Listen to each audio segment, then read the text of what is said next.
नमस्ते प्यारे दर्शकों, आज हम बात करेंगे क्या राम जी ने शंभुक का वध किया था। क्या है इसके पीछे की सच्चाई, आज हम अपनी इस वीडियो में बात करेंगे। क्या राम जी बहुत बुरे थे? क्या राम जी ने सचमुच शंभुक का वध किया जो कि शूद्र था?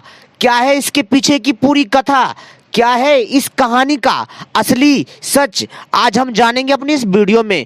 तो चलिए मैं आपको बताता हूँ इस तथ्य के बारे में। तो दोस्तों, सबसे पहले आपने सुना होगा बहुत सारे लोगों से कि लोग कहते हैं कि राम जी ने शंभुक का वध कर दिया था क्योंकि शंभुक जो है वो तपस्या कर रहा था और उसके तपस्या करने से जो है एक ब्राह्मण का पुत्र मर गया, जिसकी वजह से एक ब्राह्मण राम जी के पास गया और उसने कहा कि राम जी, आपके कुशासन के कारण मेरा पुत्र मर गया एक शूद्र की तपस्या करने से। तो दोस्तों, राम जी क्रोधित होते हैं, ना आव देखते हैं ना भाव देखते हैं, सीधा आते हैं और शंभुक को समझाते हैं तपस्या मत कर, परंतु जो है वो शंभुक नहीं मानता और जो है राम जी उसका वध कर देते हैं। परंतु मित्रों, इसमें कितनी सच्चाई है और जो है यह जो बातें हैं क्या सचमुच मानने योग्य है? तो चलिए हम आपको इसके बारे में पूरा और आखिरी तक सही से बताते हैं ताकि आप लोगों को सही मैसेज और सही ज्ञान मिले, क्योंकि गलत ज्ञान हानिकारक होता है। तो दोस्तों, यहाँ पर समझने वाली बात है और हंसी वाली बात है। सबसे बड़ी बात मेरी ध्यान से सुनिए, क्या राम जी जैसा विद्वान, जी हाँ दोस्तों, राम जी जैसा विद्वान क्या ऐसा काम कर सकते हैं? राम जी को मर्यादा पुरुषोत्तम कहा जाता है भैया। वो महाज्ञानी थे, उनको वेदों का ज्ञान था, उनको शास्त्रों का ज्ञान था। और सबसे बड़ी चीज, जो शूद्र है ना, शूद्र भी एक ऐसी अवस्था है जो वर्ण का ही एक भाग है। जी हाँ दोस्तों, कहने का अर्थ है 4 वर्णों का ही एक भाग है, जिसमें चाहे वो ब्राह्मण हो, वैश्य हो या क्षत्रिय हो या शूद्र हो, इन सभी का समान सम्मान है।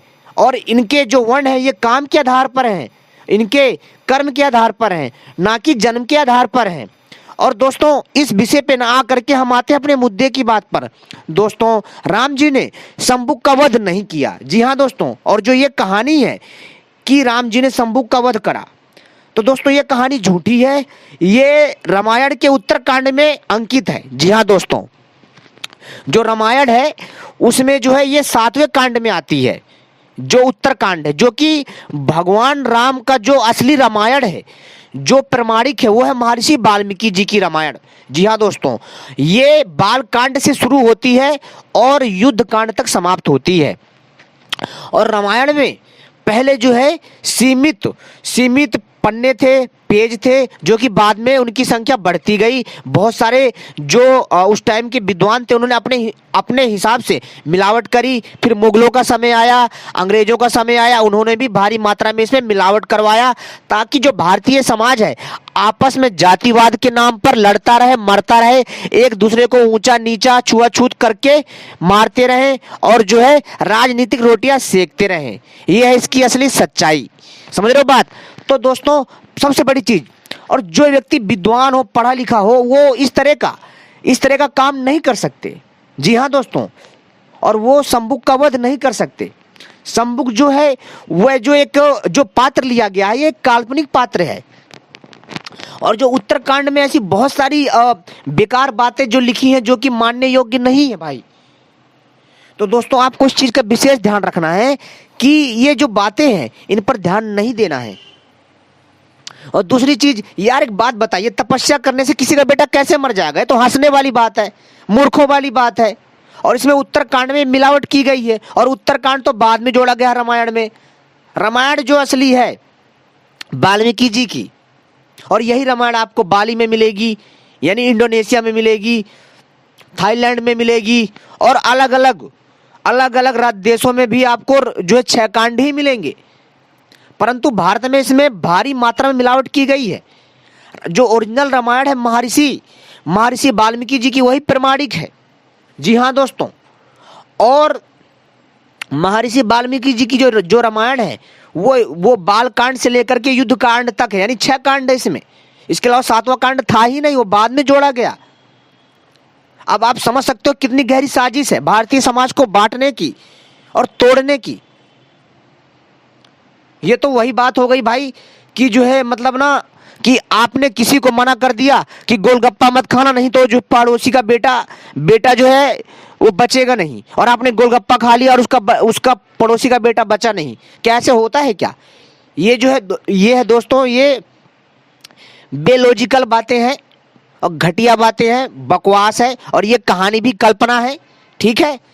और इसमें ये दिखाया गया है कि जो है कि दलितों के ऊपर अत्याचार हुआ, ये हुआ, फलान ढिमका हुआ, ये सब बकवास है, ऐसा कुछ नहीं है भाई।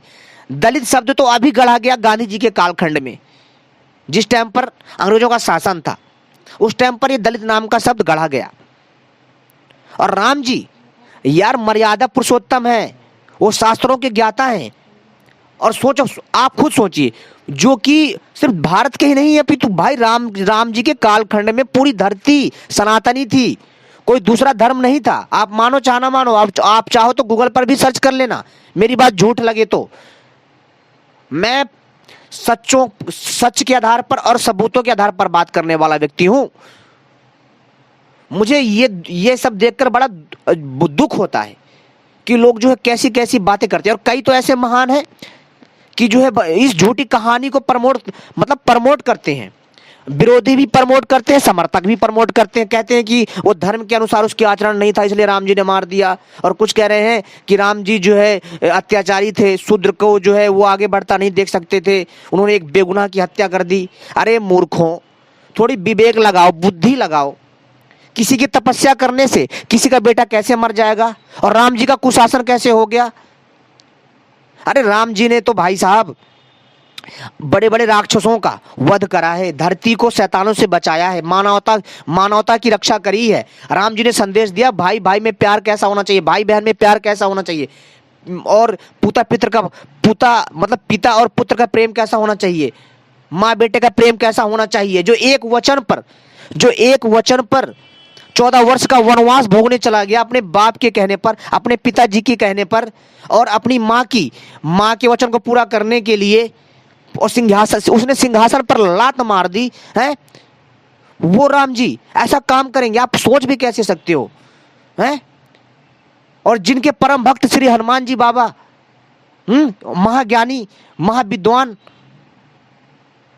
ऐसे काम करेंगे कभी? अरे राम जी के पीछे तो भाई साहब पूरा का पूरा शहर पीछे गया, उनको जाने नहीं दे रहा था। राम जी तो चोरी से गए थे वनवास, नहीं तो जनता तो जो है पागल थी उनके लिए। और सबसे बड़ी चीज भाई, आज भी किसी ने कहा रोका है? आज तपस्या करो, कौन से पंडित का बेटा मरता देख लो जाकर के, पता चल जाएगा। किसी पंडित का बेटा वोटा नहीं मरता, ये किसी जो है ना, किसी पंडाखोर ने मिलावट करी है, किसी मुगल ने, या फिर किसी जो है ईसाई मिशनरी के द्वारा ये जो है किसी बोंगे पंडा को दे दिया होगा, पैसा खिला दिया होगा, उसने मिलावट कर दी इसमें। तो इन चीजों को समझो भाई, इन चीजों को आपको भली भांति प्रकार से समझना है, आपको बचना है।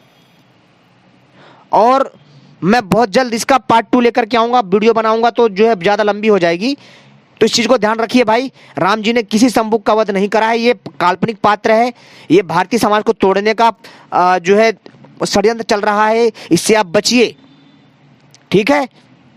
राम जी ने ऐसा कुछ नहीं किया। जब भाई ये झूठी कहानी है यार, आजकल आप फिल्म देखते हो ना, कितनी सारी झूठी फिल्में बनाई जाती है, काल्पनिक फिल्में बनाई जाती हैं। अब कई लोग जो है इमेजिन करने लग जाते हैं, यार सच में ऐसा हो रहा होगा, हैं? हॉलीवुड फिल्में देखते हो, उसमें भी तो है इमेजिन करके बनाते हैं कि ऐसा हो गया, एक उसने सांप मैन बना दिया, यानी जो है स्नैक मैन बना दिया, आधा सांप आधा इंसान बना दिया उसने। दुनिया भर के एक्सपेरिमेंट करते रहते, क्या वो सच होता है क्या भाई साहब? प्रयोग भी वही सफल होता है जो कि सिद्धांत के आधार पर होता है, और जो बिना सिद्धांत का कुछ नहीं होता भाई। एक्सपेरिमेंट भी जो है बिना सिद्धांत के नहीं होता। तो इस चीज का ध्यान रखो आप। तो राम जी ने किसी शंभुक का वध नहीं किया। तो अगली वीडियो हम पार्ट 2 लेकर के आएंगे, उसका इंतजार करिएगा। तब तक के लिए नमस्कार।